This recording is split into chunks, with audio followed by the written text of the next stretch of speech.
Live. Hey everyone, welcome to another episode of the Talk Shop. I was going to say of the Koshcast. Welcome. Don't confuse yourself because Alex is here. And typically he does the introduction, so I know, but whenever Alex does our Kosh intro, I say it with him in my head. Oh, that's nice. We should say Welcome, it in Alex. union at some point. It would be ridiculous. Welcome, What's Alex. that? He said you should say it in union. Yeah. Say it together. We should. Yeah. Our lovely in sync British accent. Everyone, want to welcome Alex Nathan to the podcast. You will notice that he is white, so don't adjust your settings. Like, he is white. You shouldn't have told them, Bernie. No. It wouldn't have been really obvious. Everyone's eyes have adjusted to black people on this thing, so they'll be like, "Oh, it's bright over down there." What's going on? Yeah, especially So Alex bright. has the honor of being our first non-Nigerian guest. Oh no, actually that's not true. Just That's first not white true. guest. First White guest. Not the Which first is just one funny Nigerian. to us, you know. We can make this banter in 2021. That's Mhm. fine. 30 years ago, we couldn't make this joke, but it's all good. Yeah, no. As a toddler, you wouldn't have told it very well. Either. But no, it's an honor to be here. Thank you guys. I'm excited. Nice. If you don't know, Bernie's podcast aficionado, so this is one of his partners in another pod he does all about soccer, but that's where else you may have seen or heard this voice if you listen to Bernie stuff. Yeah. So welcome, Yeah. Alex. Yeah. On the Chimney and I are just Koshcast. side pieces, you know. Exactly. Bernie's the centerpiece. Well, let me say this: Alex's sultry voice and his Twitter fingers are actually what has our podcast rolling. And Alex is 1/4 of Under the Kosh at _the Kosh on Twitter. His name is Alex. See, that's how he says it, right? Nice. And Nice. Alex used to be in a band called the Red Steps. Mm. Yeah, I know this. Yeah, it was like a folk rock. Alex, you tell this. You talk about it. Yeah. Like a folk rock and roll sort of thing. Like Bernie liked it. Came out to a few shows. Wait, what do you play? Drums. Oh, nice. Yeah, Nice. yeah. That's one So we- instrument I never got into. I could never. My coordination is horrible, so I just stick to the guitar, and that's it. Well, so I'm the opposite. So when I was 6, I had a guitar lesson, Mhm. and like it was too early. I was horrendous, and the guy kept saying, "Got it? Yeah, you got it." And I was like, "No, absolutely do not have it." And then a few years later, I picked drums. Nice. I wish I could do that. I'm all about the movement and expressing physically how I'm feeling by the music. So when I used to play, I was the mover. I would dance and stuff. So, but drumming was always like the energy. You know, if you're really into it, it can get crazy. So, that's cool. Nice. I didn't know that. Chimdi back in the day was a break dancer. And by the way, let me clarify this. Now, let me take a step back actually, because when people say break dancing, they think like, you know, b-boys and like, you know, flipping and all this stuff. What I mean is breaking, like, you know, the Michael Jackson, like. Oh, okay. Chimdi was that dude. Walking or pretending to, and then the electricity and all that bullshit. Okay. Dude, I realized something the other day that I can't dance anymore. Like legit. Like when I watch videos and try to like imitate dance steps, you know, new dance steps, you know, all these Amapiano dances, you know, Nigerian dances, I can't do them anymore. I can't even begin to attempt any of the dance moves. They're too quick for me. I'm not as athletic anymore, so I can't do it. It's sad. Just a quick 2-step, that's all I can do these days. You know, you stop clubbing and it leaves you. Exactly. Can't In do Alice's case, it was never there. It was never there. Bernie's wedding was my pinnacle. You know what? Remember that? What was really funny about that was like every time I think I've watched that wedding video like twice, and every time I see Alex coming down, and I felt bad because it was a really long, like, was it runway? It was what do you call crazy, it? Like, yeah. it was long, right? So you got to dance Aisle. for a long time. And I was like, man, Alex. And my mom told me, she was like, Roche, I expected to be bad, but Alex. You know what? That runway was so long. I had a half time. Like we got halfway down, and then we just kind of stopped and like looked around. I forget what I was supposed to be doing, and then carried on. It was like, I need a little break. So funny. Good memories, man. I remember that wedding. You know, I still think my suit was the wrong suit. I swear to God, my suit got dumped somewhere. I look like so baggy. I look like crap in that suit. It was terrible. I don't know where my suit went. Piece of advice for anyone getting married: if you got guys who are from out of town, it's very difficult to organize suits. So I don't even have advice. Maybe like get everyone to make their own suits. Yep. Like with the same material somehow, like where they can see the tailor like all the time, or send it to them early and let them do it on their home patch and come with it or something. Yeah, I felt for you on that one. That was tricky. Like 9 of us showing up at a mall in Scarborough, just like like a month before the wedding or bachelor party. Like that was interesting. And Chimdi, at for yours, so I had to get my in-person fitting. I think like 3 days before Chimdi's wedding, and like it was short. There were buttons missing, and like Noddy didn't even have actually his buttons like on the. Wait, you mean when we went to do the fitting? Yeah. A lot of them were bare bones. I don't know why Nigerian tailors do that shit, and then they're struggling like the last 2 days to get them all done. I mean, they all came out okay, I think, at the end. So. It was a little bit short, but you know what? Like you put your hands like this, so you do. I still like the look and the feel of it, like here and everything. But like. You know, weddings are stress. Weddings are stress. Very stressful. And that leads into sort of the first thing we want to talk about. Alex is famous in our group for not believing in weddings and not believing in marriage. Oh well, I don't know if it's that far, but I'm saying it like that anyway. You're going for the hot take. Yeah, exactly. Here's an interesting story here. My mom, Nigerian moms are hilarious. So like Alex and his partner Caitlin came over to the house. You know, they're all lovey-dovey and stuff. My mom was like, "Oh, they're together?" I'm like, "Yeah." "Are they married?" "No." She goes, "What a sinful," like something along those lines. I'm just dying of laughter. I'm like, "Mom, like, what if they're just boyfriend and girlfriend?" She's like, "Okay, but are they gonna get married?" I'm like, "No." She's like, "See." So judgmental. It's incredible. See, the trick wasn't the problem wasn't that we weren't married, is that we came to your house. Yeah. But the funny thing is, like, she didn't know you guys very well at that point. Now that like she loves Alex, she's like, she can look past his sin. That's too funny. It just takes some work, you know. So Alex, tell us about your like let's go general, like your beliefs around like partnership and whatever, and then we can dive into it because our audience isn't going to understand what you're talking about, so we got to do that. I mean, I can sum up my beliefs by saying I have very few in this realm. Like I didn't grow up thinking like, oh, I have to be married by X.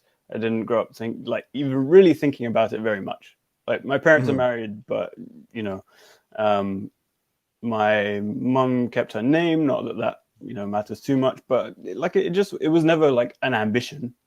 And then when I met my partner Caitlin, she had never wanted to be married.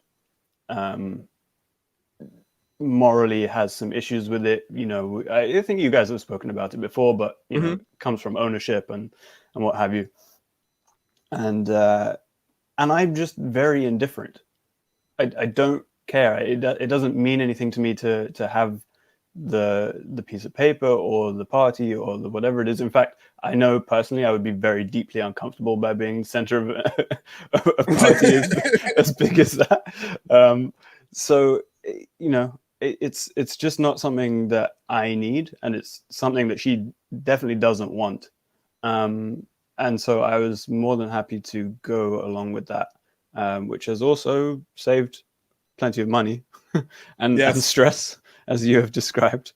And you know, I think it's something that that scares a lot of people, because obviously marriage is a big sign of commitment and it's a big show of your love and declaring it publicly. And I think all of that is wonderful, if that's what you want. It's just not something that we need, and I don't think it's necessarily. I mean, you all will be familiar with statistics. Pretty much half of marriages don't work. Most relationships don't work until you find one that does. So, I don't think I'm not worried about it in that respect. But that's not necessarily the angle that makes it not you. I mean, obviously, it's just the fact that you don't think it means anything, but the whole marriages don't last thing is not the motivation for not doing it. Like, no, not labeling it is not in some way preventing things from going sour. Is not that's not the motivation. It's right? not like No, you don't want something you break at the end. It's not a big deal in that point of view. It's more the institutions you don't necessarily believe in necessarily. yeah, absolutely. And frankly, like in the modern context, I personally don't have any problem with the institution of marriage as it is now. Like, it's obviously moved far away from what it used to be, at least in most places, right? But yeah, it's not something that I need. But it's also it's not superstitious. It's not like I think, oh, if I get married, it's gonna go bad. Although at the start of the relationship, I did not put it on Facebook. Because I was like, in the previous relationship, a couple of relationships before this one, when I was younger, you put it on Facebook, you're like, oh, I'm in a relationship, and then that moment you take it down, that's very embarrassing. Oh yeah. And I was like, I don't want to do that again. Thank you. So I just left it alone. People start calling you like, everything okay? It's like, oh, I just broke up with somebody. Yeah, no, I'm terrible. Thanks. Oh man. But I mean, like, how do you guys feel about that? Like, did you, did you grow up like wanting to be married, or was it something that just kind of is the default? And so, default, definitely. I would say, and it's one of those things where, like, I think culturally Nigerians, we have a lot of defaults and we're okay with it. Like, you know what I mean? Like, you know that you're gonna get married, and you kind of know you're gonna get married before 35. Like, it's a soft rule. Let me say, like, it's just a thing. You kind of know that's what's gonna happen, and then you also know you're gonna have kids, which is like our lives are very rule based in that sense. Soft rules, but rule based, and I'm very okay with the notion of just don't do that. Like, if you don't want to, that's fine. But it's very interesting to me that just one generation up, like, there was something wrong with you if you didn't do these things, and like that pressure seeps down. I think the next generation is going to have a lot less of that pressure. In Nigeria, but like it is a thing. It's just it's how we were raised, and we'd all just kind of expected these things would happen. So, like, to your point, we talk about wedding and how it's expensive and it's stress, mate. Like, I'm only comfortable with my money now, like a couple of years after, because like in my mind, even I have like fever dreams of like the money that we spent and all that, and how many people. And if you ask me now, I'll tell you, I wouldn't want to do that again. Don't do that. Nope. But I accepted it for what it was. Yeah, I agree with Bernie. It's just expectation. It's unsaid rules. Everything down to expecting you to marry someone from your tribe, which is where the base begins, and then people loosen up to. Well, first of all, it starts from your village. Usually, they try to find you somebody from where exactly you're from, which is it's incredible. And then they, like Bernie said, a generation up, it was, at least in my parents, where they're from, and I'm sure Bernie's parents too, it's as close as possible you can get to where you are. Your family traces their heritage to, is where you're supposed to go. And then, in our generation, I believe some parents tried it. It happens with some people, but it's beginning to deviate. We're seeing more intertribal Yoruba Igbo, Yoruba Hausa, Igbo Hausa now than ever, and obviously Nigerian and outside Nigeria, which was unheard of, or rarely spoken of, even though there's many examples of people in the older generations marrying outside Nigeria and all that. So yeah, unspoken rules, which frankly don't gel with the world we live in now, and a lot of people are loosening up with those, and obviously, definitely the next generation, like Bernie said, are doing their own thing. And the Gen Z. Did you guys, by the way, see that whole Gen Z versus millennial thing on Twitter? I can never remember who Gen Z is. Gen Z is people after us. We're millennial. Okay. And anyone after what 1990 something is Gen Z, and I think it's Nigerian Twitter that's really doing that, right? I know. I thought I saw it on like TikTok and stuff, not just. Oh, for real? Yeah, it was, but it was heavy. There was a generation war this whole past weekend. It was interesting, but anyways, yeah. So I think that whole group is definitely doing things whatever it makes them comfortable, and a lot more parents are moving towards that. So there's not so much any traditional. You must get married by this point. You must have a kid by this point. But yeah, that's how it was. Most Nigerian movies that you watch are mothers fighting their fighting their daughter-in-laws because they don't have grandkids and blaming the woman. Meanwhile, most infertilities are on the men's side, or most inability to have kids are on the men's side. That kind of backwards thinking still happens. But yeah. Oh, that's interesting. I mean, as a follow-up to that, are there any examples in your circle of people marrying non-Nigerians? My sister is married to a Dutch guy. Oh yeah, that's true. I remember you saying that. Yeah. Okay. Yeah, can't get much closer than that. Yeah. My sister. I know people that have been dating people that are not Igbo for a long time and are now engaged. So yeah, it's changing all the time. My mom's sister-in-law, her best friend now sister-in-law, is like her brother is married to a Malaysian and has been married for like 7 years to her, and they have 2 beautiful kids. It's great. It's absolutely great. There's no issue with it. And I think that there isn't necessarily, I'm going to be careful here because like my brother would say like, "Mom, that's racist." And she's like, "No, I'm not trying to be racist." And he's like, No, it's racist. Like point blank. That's like they would argue over it because he was the blondes and like that was just his thing. Sure. And I'd be like, so specific. Like, come on. Paul always like that, man. What's going on here? but like it's not really that. It's more there's a comfort that you have with your culture, right? And it's like they almost have these like fever dreams of like he's not going to be able to eat like carrion soup. Like, you know what I mean? Like it's like it's that type of comfort that like they're beholden to. Yeah. But speaking of that, we're not going to be able to visit. We're not going to be able to spend time. They won't let me come visit my kids, stuff like that. Right. Silly stuff. They make my son do the dishes all the time. It's like, well, it's not really a big problem. But... Exactly. Okay, Bernie, I know you were leading to move on there, but let me ask you quickly. Like, you're both parents now. How do you feel that you? I mean, you may not feel it now, but how do you feel you will feel when it comes to that kind of time? Are you gonna care? I mean, I don't care. I mean, I have no.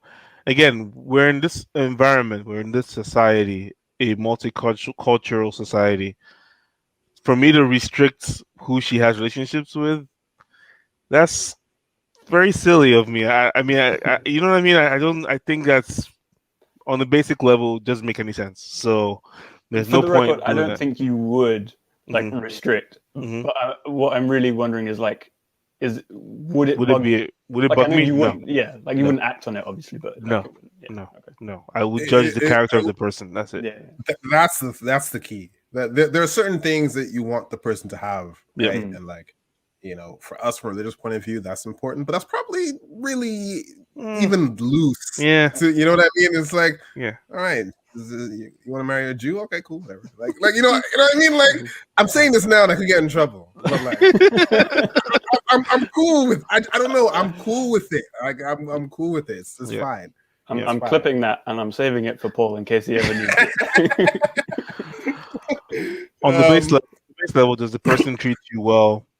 Do they share the same basic values as you?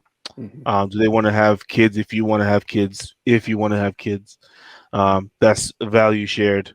That's it, really. And then from there, whatever you guys do in your personal life is your business.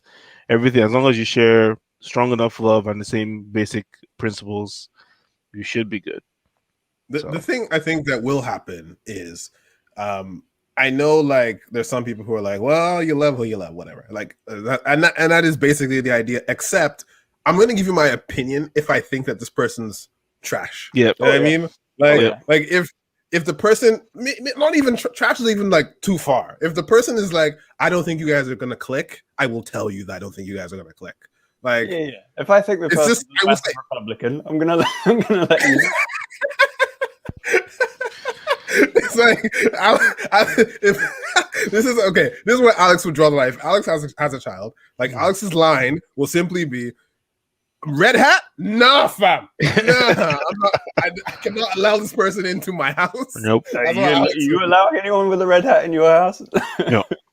I have red hats. It's not MAGA hats. So we're equating the two at this point, I think. I know I can't wear them anymore just in case someone gets the wrong idea. Yep. Done. The St. Louis Cardinals got ripped off by Trump. Seriously. But Alex, I have a running joke with Alex that I do intend to do someday. I'm just not going to tell him when, and it's to actually do conduct a surprise wedding for Alex and Caitlin. and it would involve me doing two things. One, getting a marriage officiant license or whatever. Mm-hmm. And I heard it's not too hard. So I fully intend on seeing this through. Even if it's 10 years from now, I intend to do it. It will be like someone's birthday party or something, and then everyone is aware of it, and then we all get into position, and I make Alex say some stuff. He doesn't be more specific, please. Don't give away your secrets. Think about it. Plan it very well. It would be the greatest prank in the world, but I think we'd all have fun. I think Caitlin might hate me, but I think we'd all have fun. Yeah, like initially, maybe. But like I'm sort of on board with it just for the bands. Like it does sound very entertaining. Like you'd be married, but hey, we can rip up the paper after if you want. Like, I mean, you don't even have to really get the license. Just pretend. The license requires their signatures, no? So they can say the words. Someone can say the other words. At the end of the day, they still need to go sign the paper. If they don't want to sign it, then it doesn't matter. Get them very drunk, and it's like, let them grab your hand here. You won't even need a signature at that point. Just like a thumbprint or something. Thumbprint or something, yeah. Oh, bad. So on that sort of talking a little bit about tradition, right? Essentially, you were talking about the problem really is, and this I think is a good discussion point, is what the history of marriage was, which essentially is male ownership of the female. Well, let me ask you that. I need to interject because if we're made to understand, one, it's mostly male dominant, right? The reason for marriages, but it's more union of families and consolidating power as opposed to ownership. The ownership part obviously comes because, I mean, I don't know really why, but like, what are we saying? What came before which? Is it union of power and, alliances, or is it, I want to own this person? So, you know what I mean? Because... Yeah, no, that's a really good question, but and I don't for sure know the answer. But if you think about it, like the unions of power, which was definitely a factor, would only have been taking place at a certain level, societal level, and same with like the ownership sounds more kind of feudal. Mm-hmm. You know what I mean? So like I feel like there would have been different reasons at different levels, different classes. Yeah. Understood. Yeah. So as Bernie was saying, I guess share your what angle are you going with, Bernie? Because I don't want to misquote you. Well, it was I just wanted to elaborate more on sort of. I know Alex wasn't really the one with this thought, but I know he understands the thought process Yeah. of the opposition to what was essentially male ownership of women, and every time I even say it, I cringe. I'm like my skin crawls. Like, oh, I don't even like the sound of it. But I mean, I guess that was a history, right, back in the day. Yeah. Yeah, like as far as we know, I mean, I'm not an expert on it, but that seems to have been the main driver. And I think there's also an element of keeping part of the ownership thing is that it's a lot easier to get divorced now than it ever used to be, right? Making divorce easy is a relatively recent thing, and so even if you think about it in terms of how many people were trapped in marriages that were too difficult to get out of, even from an administrative point of view, or financially they couldn't afford to do it, or it wasn't socially acceptable, or so when we talk about ownership, we're not necessarily just talking about like a value proposition, but we're also talking about keeping people in relationships that they may not want to be in, right? And without it, every day you are choosing to be in that relationship. Divorce is much easier now, so it's much less of a factor, although I'm sure that there are people who probably don't get divorced or are far more hesitant to do it because it's far more of a procedure to do it than just getting up and walking away. Yeah. I mean, even think about it from a back then, social disgrace point of view, where just even from anyone that's watched Bridgerton just sees how these women were all about, I need to be married, I need to get married. That's all they lived for, which is what a lot of these times people like. That's how it was for women.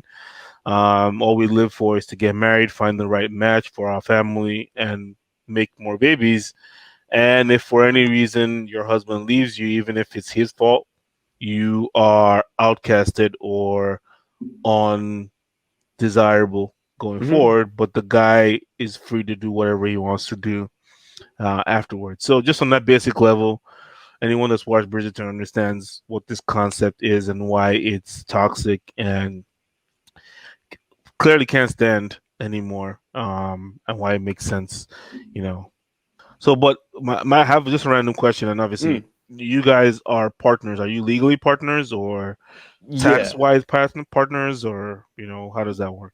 So, after 1 year in Canada, at least in Ontario, I'm not sure if it changes by province, but here, after you live together for 1 year, you're in a common law relationship. Okay. And so after that, there is a very little difference between that and being married. Yep. There might be some minutiae. I actually haven't really looked into that, the details. But there's really once you're that, there's really not much difference. And common law, yes, but is there actually a document that says we are together apart from your tax forms, or do you file taxes together? You probably don't even do that together. We do file taxes together, but beyond that, no, I can't. You didn't go into a court to do anything, none of that. Okay. No. Okay. We just make people guess and assume. I'm sure that's fun. It is actually. Also like, okay, here's one of the best reasons to get married is because the terminology left over for people who aren't is rubbish. Like partner is basically the best we have, and it confuses everyone.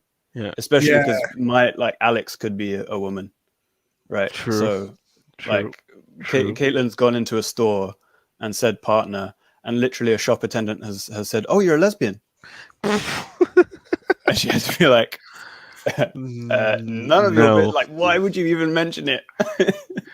That's crazy. That's crazy. I never even thought about it like that. Well, that makes sense. And I thought for some reason that there was a civil union part of this, but I guess it's not necessarily true, or doesn't. I guess that is marriage. If you do some kind of civil union, that is considered marriage.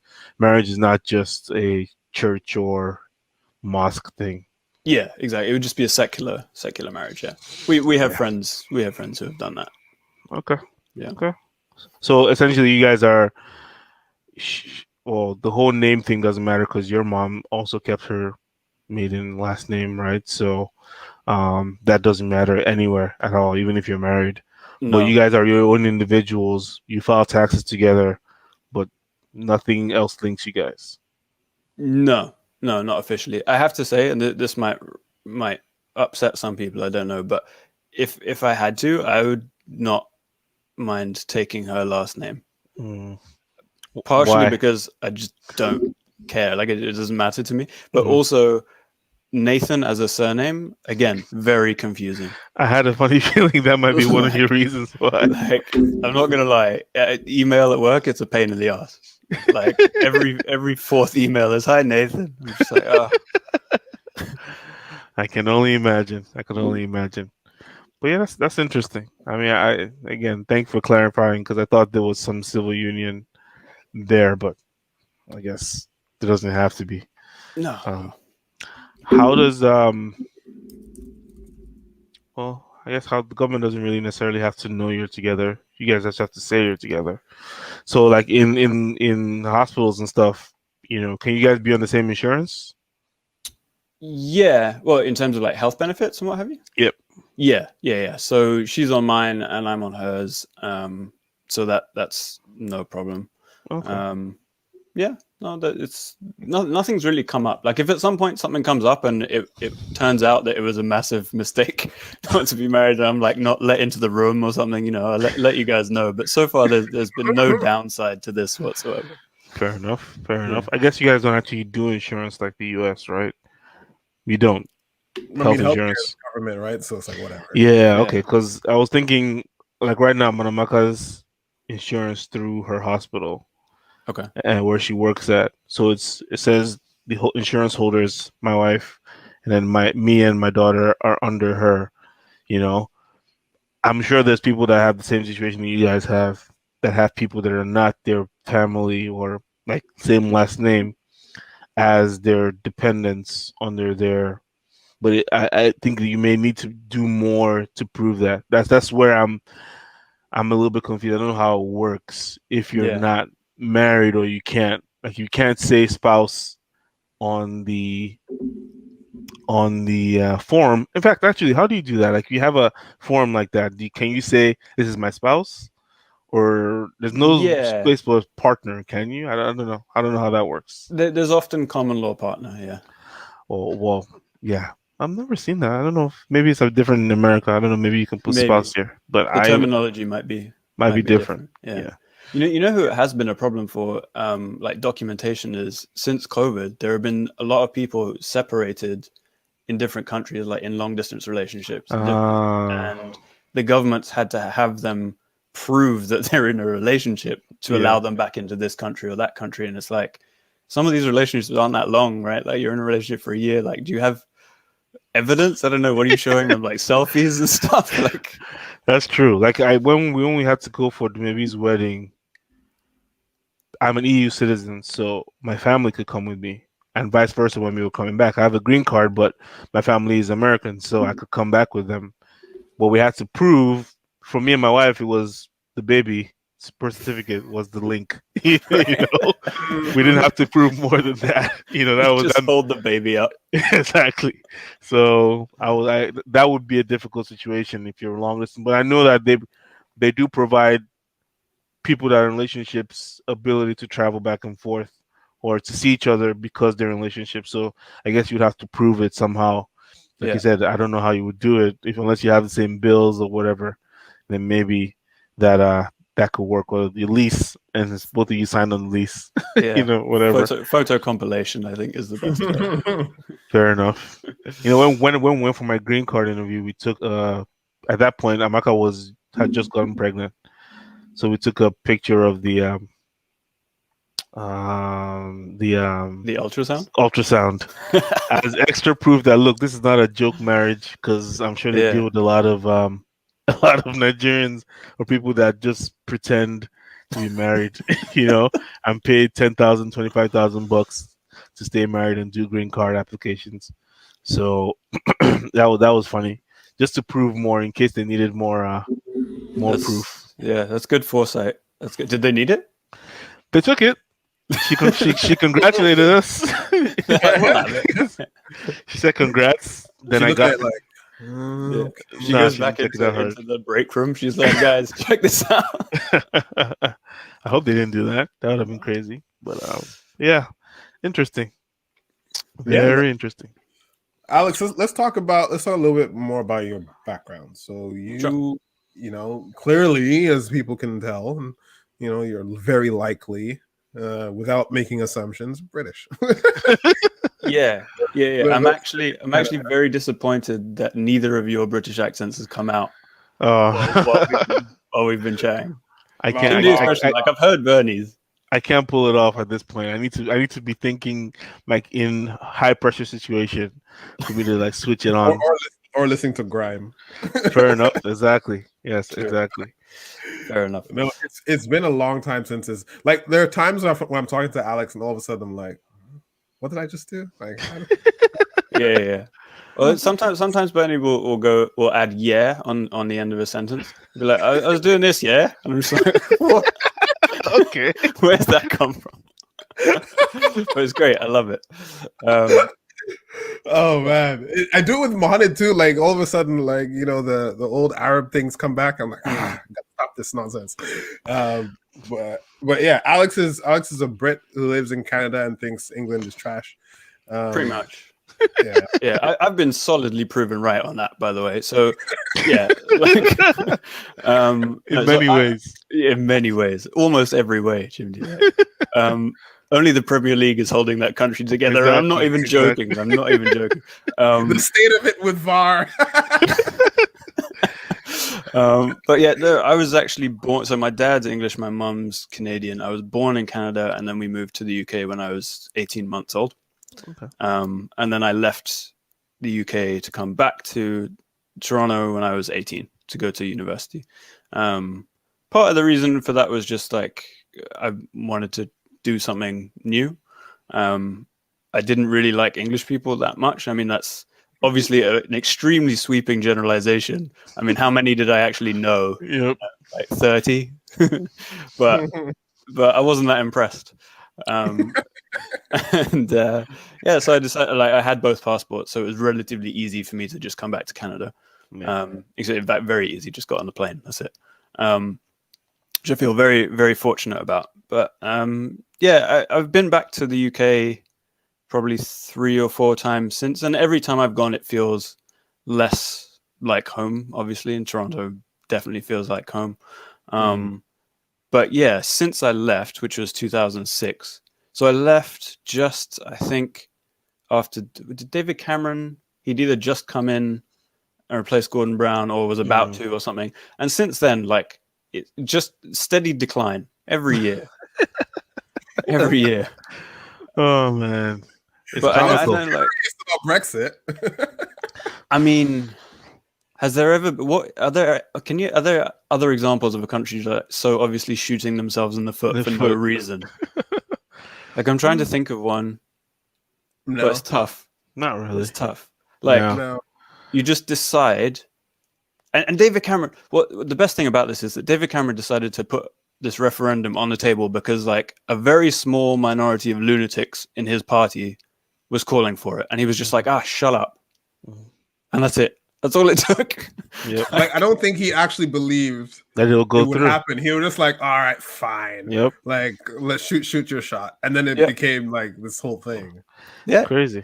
That's why he left immediately. Whenever I think about it, the way both sides of the pond had this lunacy rise from the far right, if you want to call it that, is outstanding.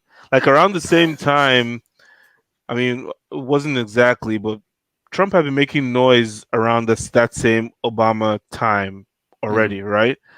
So actually, if you said 2006, so Obama came 2008, so it's not too far apart, and then all this craziness started, right?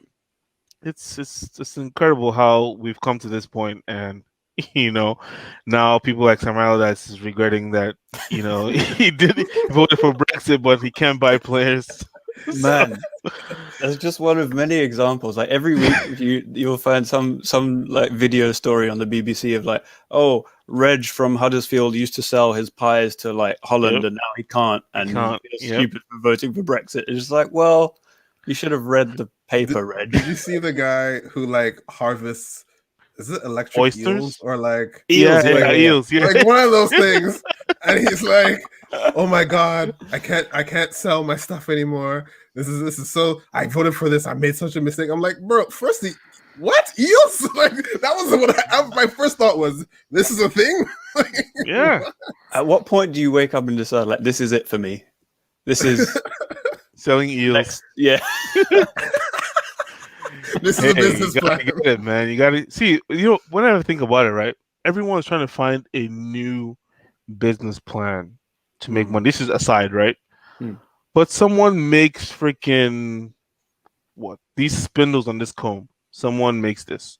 Has a factory that does that. Plastic supplier. The basic things, and they're making bank on the little things. Whoever makes zippers. What's their name again? What's the most popular one? What's it called?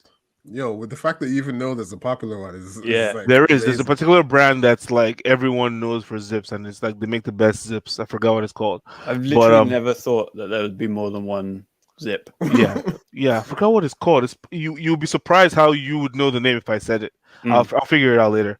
But yeah, little things like that. I'm like, why am I busting my brain to try to figure out what next big thing is? If I could find one thing, that no one supplies that much of here in where I live, and just open the chain or like open a small factory and sell that, you can make bank. Like the other day, I was looking at natural oils. There's a whole website dedicated to bulk oils, organic oil. Okay, like that's a lot of money. Bulk like barrels of olive oil or whatever. Yeah, that's a lot of money. I mean, obviously it's a lot of money to ship it, but if you live where you can produce it and create a website, boom, someone will be looking for you at some point. It's crazy. But anyways, I digress. Sorry. No, it's true. I always find it like both bemusing and impressive that people start these kind of businesses, because again, like it's really difficult for me to fathom just being like, right, that's the thing that I want to do, because there's all sorts of weird businesses, right? And B, like the logistics of these kind of things just blow my mind. Like it sounds simple, but the logistics are intense. It's like you're really gonna figure out international shipping for zips. Like, wow, okay. YKK. I looked it up and it still doesn't ring a bell. You don't check out. Let's look through your pants and your zippers. You'll be surprised. All right, I was about to do it now. I'm wearing sweatpants. I got a zipper right here, but I can't. No, that one's branded. It's probably not going to be there. But like on the metal thing, one day. Just luckily, take a look. I'm wearing sweats, so I'm sorry I can't check my pants. The pandemic has been awful for zips. At least jeans are in the mud right now. Obsolete. But yeah, it's crazy. I whenever I think about the whole Brexit thing and Trump on this side and how crazy everything got, it's like, whoa. But I had a question for you. So did you ever at what age did you know you were gonna leave? Did you just waiting for your 18-year-old to say, okay, I'm leaving, going to college and never coming back, or what? Like, how did that even, I mean, obviously it's your second home. You probably visited here before you became 18. But what was the final straw? What was the plan? So yeah, you're absolutely right. So my grandparents used to live here and we used to visit often. And they had a condo at Harbourfront. And for anyone that doesn't know Toronto, like Harbourfront is down by the water, down by the lakeshore, and there are condos there built pretty much right on the water, and so the view is amazing, right? And this was like early mid 90s, and they had a 2-story condo. Wow. And it was huge. It was like, I don't know, 1,500, 2,000 square feet. It was mental. Like you couldn't dream of it today. And they used to split their time. There's a lot of old people doing Canada. They went south for the winter, so they would go to Arizona.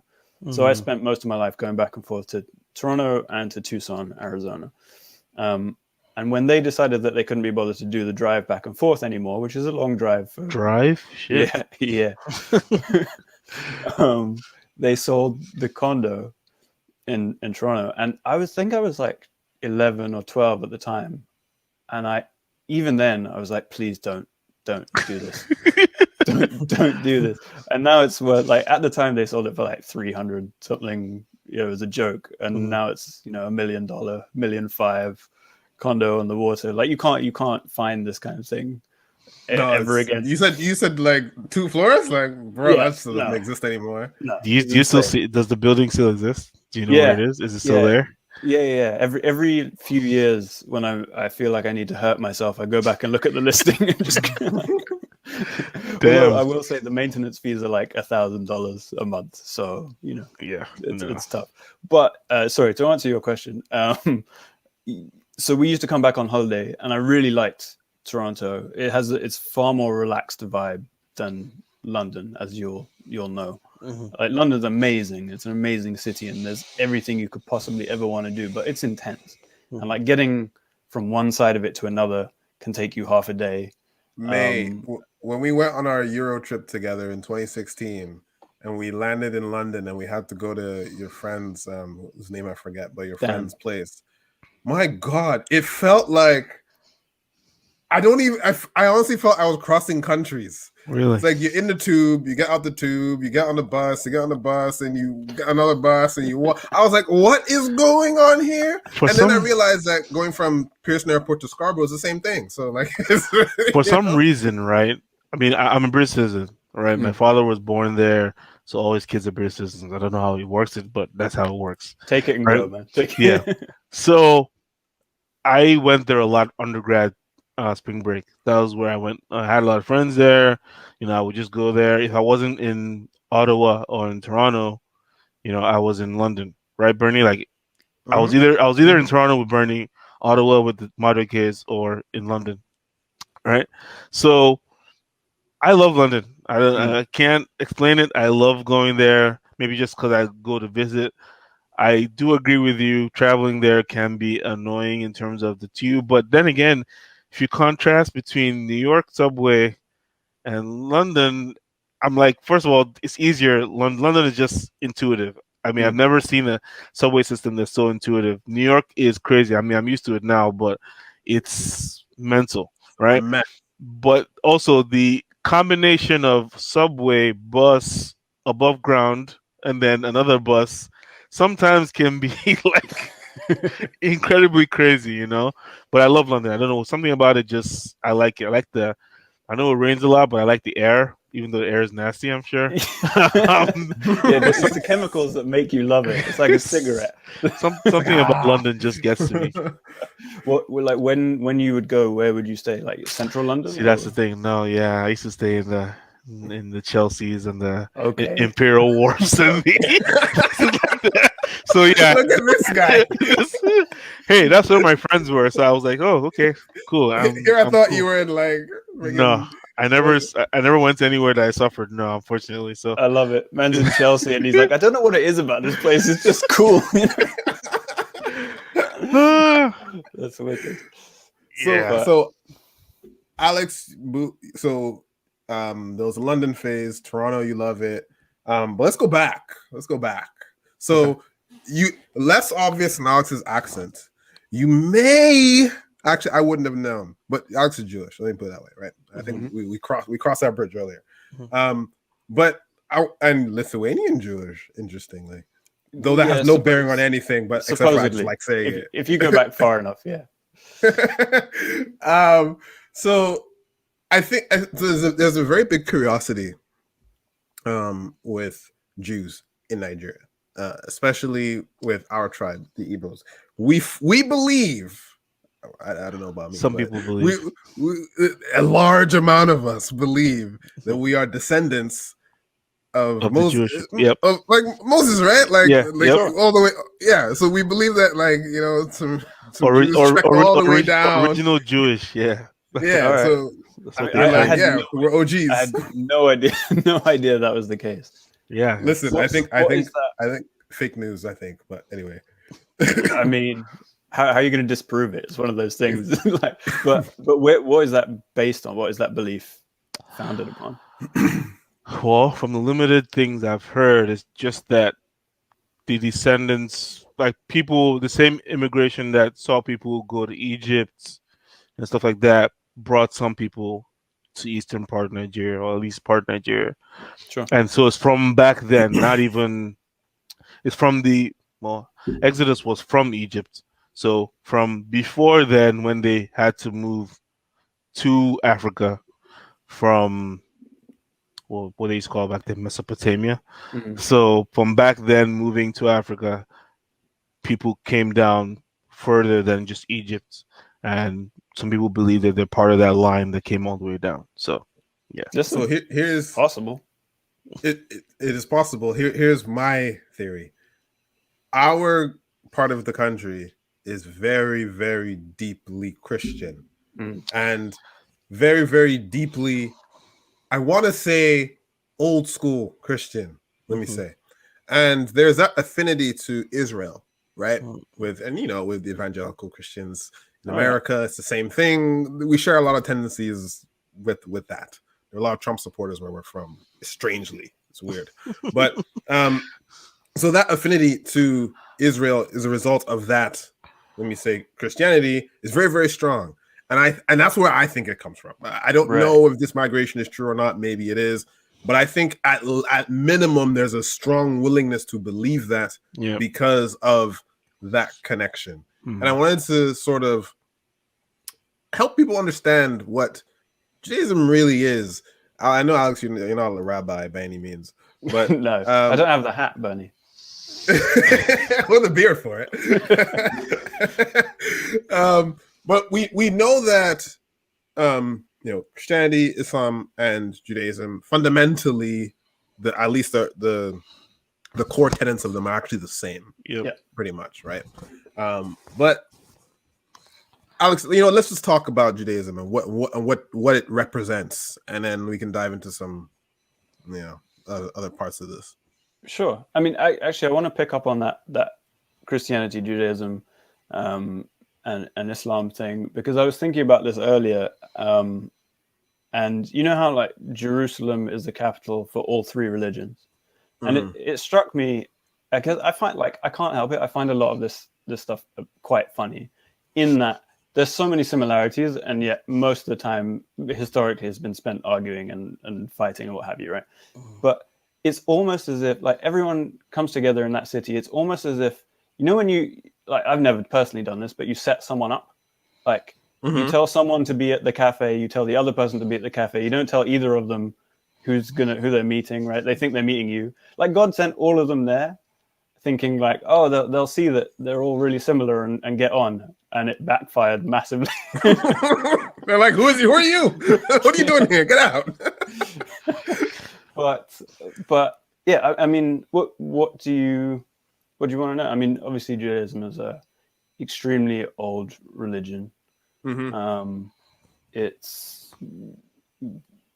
started, Abraham supposedly was the first guy. So if you want to go back all the way, that's far. I think here are a couple of things I wanted to get at. So the Israel-Palestine thing, right? We all know where it goes back to, right? Sure. It essentially goes back to real estate, land ownership, as we know. What is? I guess the core question is, what is Israel really? And if we can answer it from a Jewish point of view, and I mean, like, let's talk about the history of it, and then let's bring it back to now. Okay, so this is a really important discussion, because obviously what you get a lot of is people being critical of Israeli policy, and people who do that being described or being labeled anti-Semitic. And so we need to have a very, very clear distinction between anti-Semitism and being critical of Israeli policy and the policy towards Palestinians and what have you. So I want to say that up front. People shouldn't have to be scared of criticizing one thing for fear of the other, right? That said, you asked what is Israel. So I don't know how much of the history you guys are familiar with, probably quite familiar, but like the British, after World War One, the British took over control of Israel and other areas around, Palestine.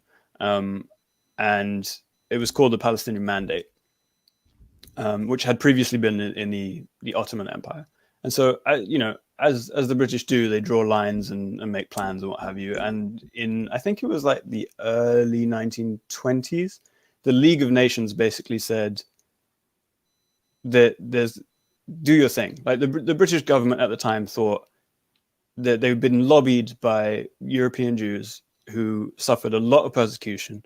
And that's another important historical point. Like, by no means the only people to suffer a lot of persecution over the years, but Jews have been persecuted essentially from day one for various reasons. And so have been very nomadic because of that. So persecution takes place here, they have to leave, go somewhere else. Persecution takes place there, leave, go somewhere else. That's basically the Jewish story up until 1940. Persecution and moving around. Exactly. That's the Jewish story until 1948, the Declaration of the State of Israel, and that's why the State of Israel was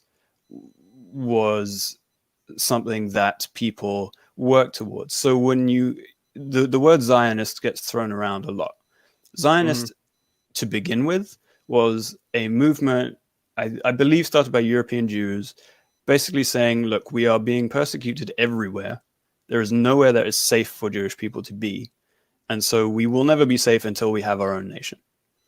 And I think that's Fair pretty point, much, no? yeah, that's pretty indisputable. That was the case. We saw the greatest example of that in World War II. Like, World War II was the tipping point. At that point, everyone was like, fuck yeah, you really do need a country because this is getting a bit out of hand, right? And so a couple years after the end of World War II, the UN has a vote and declares the State of Israel, which was essentially a partition of Palestinian land. Now, Jews had lived in Palestine prior to this, so from what I understand, like somewhat peaceful, like Jews and Christians and Muslims lived in these areas somewhat peacefully under the Ottomans. And then in the early 20th century, there started to be a lot of tension because a lot more Jews started to move to Palestine to try to avoid persecution. And the Arabs that were there weren't too okay with the levels of numbers coming in, right?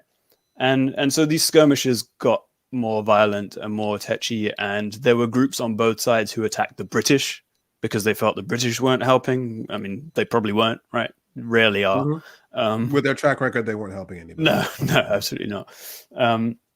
But the funny thing is that because the British had control, and because they said to the UN, like, we should put, or the League of Nations at the time that became UN, we probably need to set up a two-state solution. The League of Nations was like, go on then, administrate it. And for a while, Britain was like, oh shit, this is a lot more difficult than we initially thought. And so that's when they kicked it back to the UN in after the Second World War, so that they wouldn't be the ones, declaring this and that. And so the UN did it. And so here's a funny story. So when I was a kid, the public school that my parents wanted to send me to was full. And so I went to a Jewish school, even though my family is not religious. Like, we're Jewish, but we're not religious. And so that wouldn't have been necessarily their first choice. But we had a Hebrew teacher, and I slacked off in this class big time. Like, I learned virtually no Hebrew. I can bless a loaf of bread by accident sometimes. Like, little things will come back, but I just don't know it. But the Hebrew teacher, and bear in mind, we're 7, 8, 9, whatever. She starts talking about the State of Israel, and she said, the country was declared, and we were all out in the streets, and we're dancing, and then the Arabs came with guns. I was like, even at the time, I was like, this is odd. Like, that's very basic, And then obviously, as I got older, the more I questioned it. my parents, despite being Jewish, have always been very clear on their position on Palestine and how there absolutely needs to be a Palestine and what have you. So they made me very aware early on too. But it was just like for 7, 8, 9-year-olds to be chucked this kind of propaganda was like, it was mad then. It was very uncomfortable growing up to know that. I don't know that the other people in the class, probably didn't have similar backgrounds in terms of what their parents were telling them, or they were probably being fed that propaganda at home. Yeah, probably. Right. But you know what's interesting, Alex, based on what you're saying, and I think this is where the parallels come in. So, and by the way, I think without knowing as much about Islam, I actually think it's the same story, but it just doesn't get told in the sense of Christianity, right? Is essentially the story of persecution. If you think about it, like when the way Christianity started, where even the term Christians came about was because they were being persecuted, I believe, by the Romans, and then they dubbed them that. And essentially, the people being persecuted for following Jesus Christ. And the story of Jewish persecution, we all know it. Like whether it's World War II, whether it's biblical, whether it's even what people consider happens today, like anti-Semitism, the idea is that, Jews are persecuted all over the place. And those two things go together. And I think that's why there's this sort of, I won't even call it a bond. There's a weird evangelical bond here. I have to stress that part of it because, other sides of Christianity are like, okay, they're cool. That's fine. But Nigerians are very old school, and Igbo people in particular, our story is a story of persecution. And as you were talking, I was thinking about it. The Nigerian Civil War is effectively us saying we want out of here because you're persecuting us in our own country, and we fled murder, rape and murder and just massacre and essentially genocide in the north. That was what happened and started the war. And I think all these things layer on top of each other, and we can no longer, as people in Nigeria, separate those things. Right. And that's why you get this, those Palestinians who in the Bible are called Philistines and who battle the sons of Abraham all the time. It creates this thing and you can't separate it. And, I feel like the truth is somewhere in there because, aren't Muslims persecuted? Like, of course. Of course they are, but that story never gets told, so therefore we're all like, whatever, shove them to the side. Yeah, absolutely. And part of it is also geography, right? Like, I think it's easier for people to look at the state of Israel surrounded by Arab countries who, frankly, at this point, don't give a shit. They don't care. They're like, at the time that Israel was declared a state, obviously, like pretty much the next day, several Arab countries surrounding Israel did send troops in, and Israel just battered them and took more land than they were even given in the first place. But gradually over time, the Arab states surrounding Israel really dropped the Palestinian cause. So it is very easy to look at the location of Israel and its surroundings and have sympathy for that situation, given the relative, well, like, as I said, they dropped it. So I don't even think there is that much hostility apart from their obvious tensions with Iran. But the geography does play a part, right? And hostility aside, right? And again, I think this is something that our people don't even know, which is, and I could be off base, but I'm going to make the claim, there are likely more similarities culturally between the Jews and the Palestinians, Israelis and Palestinians, and Judaism and Islam than there is to Christianity. Probably, in actual fact, like kosher and halal. Yeah, I grew up thinking they were different things until I came to Toronto and I learned they're the same bloody thing with a different name. Yeah, like what? Yeah, and Arabic and Hebrew have plenty of words that sound very, very, very similar. Obviously, as you can imagine. Yep. Actually, a lot more close than Christianity is in many ways to in terms of practices. I would think there's obviously certain things that link Christianity to Judaism, but just from names like that, practices, I think Islam and Judaism share a lot. I mean, just by default. So yeah, it's very interesting. They even argue over who invented falafel. Oh yeah, that's big. You know what I mean? Like, I you know what? I only knew that because of Anthony Bourdain.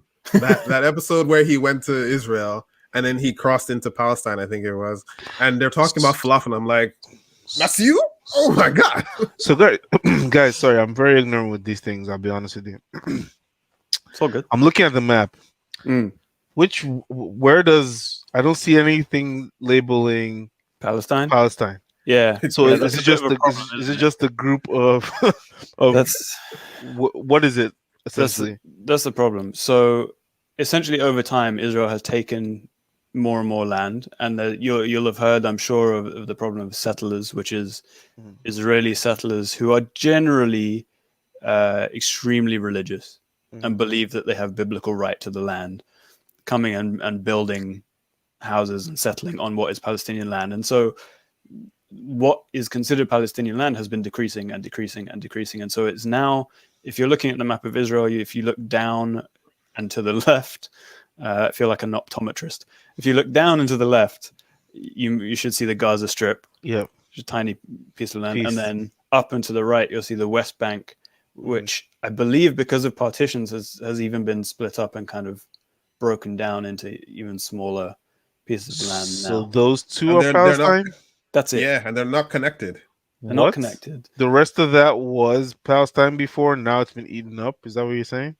Yeah, to an extent. I mean, you kind of have to go over the course of time and different wars and different agreements, like different things have been handed over and back and to and fro. But yeah.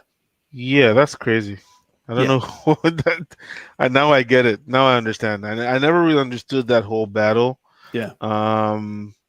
Okay, now I get it. And what's even more interesting is that there are actually two different authorities. So in Gaza, Hamas are in charge essentially. Hamas are an organization that more militant don't, I believe in the right for Israel to exist. And then in the West Bank, you have the Palestinian Authority, who are, I mean, more, I guess you would say, centrist, what have you, and are more looking for a two-state solution. But over the course of time, it's looked less and less likely. And Israel has become more and more aggressive, and Palestinians have become more and more desperate. And it's a really, really sad situation.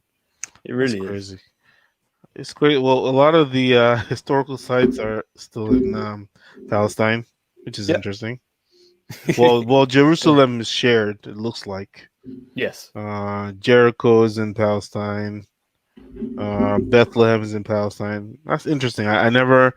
Thank you for this, because I didn't understand where what was, and what the. Sorry, if you hear Kaima, I'm sorry. That's okay. I'm gonna have to go check on her. Okay. Yeah. No worries. So while Chimdi's doing that, I don't want to bag on BB. I don't even like saying his name. When the election is soon, it's in March. They're not gonna. I mean, it's gonna be in a stalemate again. How many times? Because this is the fourth election in 2 years.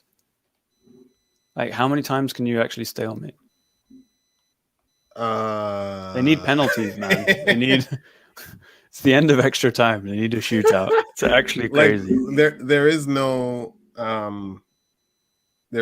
condition in the, I guess, Constitution to take care of a situation like this. I don't know. Crazy. I don't know. It's nuts. But I know Netanyahu basically, came out, spoke angrily about there being another election, didn't think there should be, and then said, but if there is going to be one, we will definitely win it. So okay. Sounds cool. Oh man, I was gonna call an end to the podcast before Kaima started crying, because we don't like to go too far over an hour, especially when we're talking controversial stuff.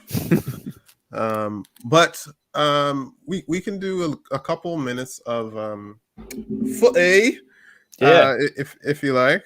Sure. It's up to you guys, man. Sorry, guys. Everything okay? Real life. And Amaka is out with her girls, so I had to run in, see what was wrong with her. She good? Yeah, she's good. Just pacifier lost in the dark, so had to retrieve it. But yeah, sorry. No, it's all good. Actually, Bernie, I saw Caitlin showed me today because I don't have Instagram. She showed me Amara's post about Paul in his little car. Yeah, that is very funny, man. Just won't get out. He won't get out. Like he was furious when we took him out to give him a bath. Like absolutely, to him it was just the biggest lie. Like we had offended his whole self. It was unbelievable. Yep, the tantrums are starting. Like we said last time. Actually, today was very bad because I was feeding her dinner and I let her walk around when I feed her. Just because she seems to eat quicker. If I put her in the high chair, she stalls and doesn't eat. So, but she fell from the couch. Oh, and head first, and it was bad. Like the hardest hit she's ever had, I think, to her head, and I was very worried. I was like dumbstruck for like 15 minutes. It was bad. She cried very hard. So damn. I'm not surprised she's awake because I'm sure she's like in and out of sleep, and maybe her head's still hurting a little bit, even though we gave her painkillers. But no, the woes, the worries. That sucks. What surface did she land on? It was carpet, but it was wood. It's wooden floor. Mm. It was bad. It was bad. But I'm sure she's fine. And no, I don't think anything else happened. I mean, when we were kids, I know I hit my head everywhere. My brother hit his head everywhere. So I'm sure he's fine. So I'm sure she's okay. Probably good for you. It's all part of the process. It's crazy. Sorry, Chindi. When you were gone, we were gonna sort of put an end to the Judaism Israel conversation, just because we're running over time and go into like a little 5-minute footy banter since you have the jersey on. Yep. But I don't know how much time we have. All I will say is this: I can't find Arsenal on the league table. I can't find them. It depends what setting you have your screen on. I wouldn't suggest also have your phone long ways, please. Man, but they played well today, though. Actually, I was impressed. I was pleasantly surprised. If they didn't switch off in that first 2 minutes, that game could have been 0-0, which is, I mean, okay. I mean, Arsenal's they played Liverpool. Did Liverpool beat them? Yes. Honestly, I don't remember. At Anfield, right? I think it was at Anfield. But you guys have drawn pretty much everybody in the top 6, same as we have, essentially. Yeah, I think so. So it's not terrible. People can complain about that. The big concern is everyone below it. Top 6, you should expect to have a tough time with. I guess now Aston Villa and West Ham have joined the conversation, and Leicester City. But yeah, it's not liking how the table is looking right now. Should have been farther away, but yeah. Oh, you guys are fine. I mean, I know Bernie's written off the title race, but have you? Yeah. Well, how are we gonna do it? Because City's not gonna slow down unless somebody helps, and you guys didn't today. So, what's gonna happen? The cash did not arrive. I don't. Well, Arteta didn't get his own. You know how have you seen those memes with all the Prem coaches calling Fergie after they beat Liverpool? Yeah. But I don't think. I mean, unless something happens, I'm just praying for a similar post-lockdown form for us to the end of the season, because if we can do that, obviously, I think we're going to beat last year's point total. I think. By a little bit, at least 6 points. So we'll crack 70, which is progress. It's been a while since we hit 70. If we hit 70 the year Mourinho came second, was it 78 we got or something like that? We got 81. Wow, Jesus. That's a lot of points. Wait, that's annoying. Mourinho Jose did well. Yeah, I know, right? But only because City got like 100 and something. That's the reason why it felt like bad, right? Yeah. They still beat us by what? Like 30 of those points were last minute Fellaini headers at the back post. Hey, you get it how you get it, man. I know. Get it how you get it. However you win, you win. But yeah, as long as we can do better. I mean, I was just watching all the Gold Bridges and them man talking today. I don't know. I don't even know what anyone can do this summer. I was thinking, what's the best scenario for the whole Pogba situation? Because he's gonna leave.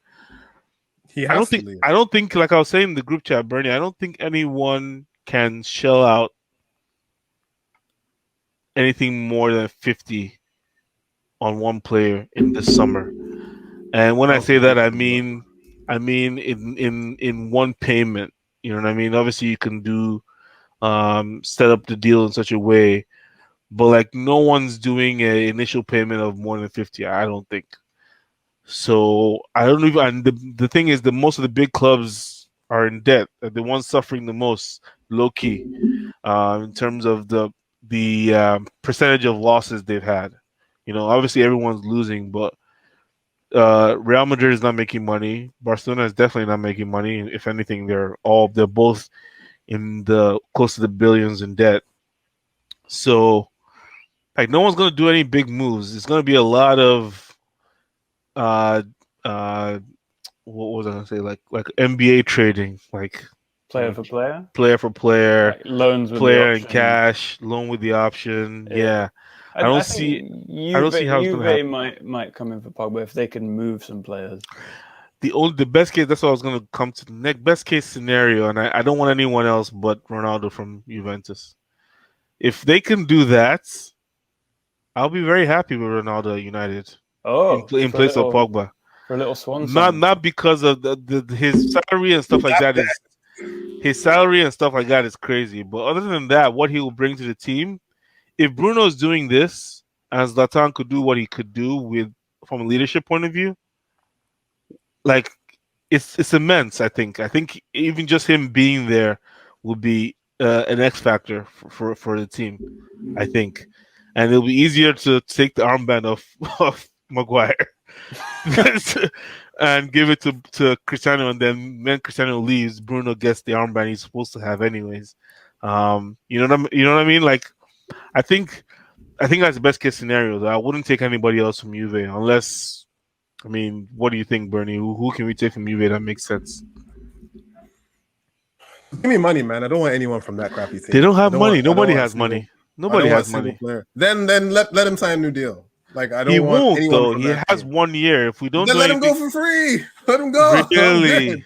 I'm good. Listen, I like Paul Pogba. I do. But never like for free. Never for you free. you guys know how I operate. Like never it has for to be free. the right thing, or else I don't care. Never for free though. Never for free. And no one's gonna give us more than I would hope we would get somewhere between 55 and 70 if we did a cash. I mean, it could be a multiple year deal, but if we did a deal that was no exchange, then that's the least I would want. But even that's going to be a reach. As someone who supports a club who lets pretty much everyone go for free, I can tell you that it stops hurting. It doesn't hurt for that long. Nah, that'll be crazy, especially because we need money to get the quality we want to get. Any little piece helps. If we can do some kind of deal for Pogba in the 55 to 70 range, I'm almost certain Lingard's going to get sold this summer, and it'll be a good fee because if he keeps going how he is, at least 20, 25, 30, that's pretty good. If we can sell the remaining people that are out also, and I think we have, I just want us to not second guess ourselves. I think we need to at least get two of our top targets for the positions we need. We need a new central back and a new right wing. If we can get our top players for those, anything else is fine. Any last minute deals for somebody of the Cavani ilk in any position is fine. They'll do a job, but we need to fill our premium positions properly this next, because I feel like Ole's been doing little positions here and there, getting his first choices, but everywhere else we need to get that whole 11 that you say Ole bought these people, and then push on from there. Because if we don't, Next season is going to be harder than this one, unless COVID sticks around. And I don't think it's going to. So I don't know. I don't think you need a centre back because I know how happy Bernie is with Lindelof. we definitely do. We definitely do. Fuck that guy. We definitely do. We need a center back. Unfortunately, like I've said in the group chat before, if Axel didn't get injured, I think he would have been Maguire's partner. But if he didn't have that whole year-long injury after Villa, that's what would have happened. But now, people don't understand that Ole is carrying all his players like precious eggs and not playing them back to back to back because of that reason. Maybe his selection of games to play them in may not be ideal for people. We can't play Axel all the time. You can't play Bailey all the time. Like if we play Bailey on Thursday or whatever and played him today, that's a recipe for disaster. Yeah, like it can't happen. And people don't understand that it's not a Ole favoritism thing that he's doing that. It's a necessity. Because if we turn into a Liverpool with no defenders, that's us gone. Because our attack is good, but our defense is crap already. So if it gets worse, we need to rotate. You stick Matic there, it'll be fine. That's even worse, bro. I would say McTominay is the only one I would say, okay, we'll come in from the midfield and go to the back. And maybe that'll help. But his positionally probably won't be that great. So, no. We need everyone to stay how they are. Rotate back and forth between Bailly and Lindelof. And, stay that way. Because as it stands, I'm too afraid of Lindelof getting injured. See, this is the thing with football, man. You can be having as good a season as possible, and all you're doing is worrying. Like it's never good enough. I said in the group chat earlier that I actually hope Lindelof has a long-term injury, and I'm not that type of guy. But listen, I'd rather play Axel. I would rather Bailly runs himself into the ground. I would rather Mengi comes back from his loan at Derby. I'd rather so many different things than that guy. But really, what I would rather do is laugh at Arsenal because they are not anywhere near anyone, and things are not that bad on my end. So these things go in cycles, man. These things go in cycles. So you just store up this energy because you guys cycle to the bottom of the hill. My God. Anyway, Alex, thank you for joining us today. Thank you so much. No, it's been a pleasure. This was really fun. We're gonna have you back on as our token, kind of like on the Boondocks. So, cool. Which Alex really likes. Listen, I'll put it on the resume. It will go. It's a good thing. No, listen, the podcast is really good. It's a very impressive pod. I listen to a lot of podcasts, and I would listen to yours whether I was friends with you or not. So keep it up because you guys are doing great work. We definitely.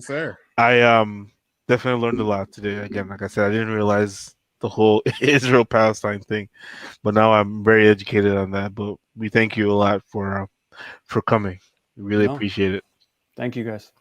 Alrighty. All right. Say hi to the missus, if you can still call her that. For us. Thank you. I will do. All right. Take care, guys. Take care, boys. Peace. Ciao.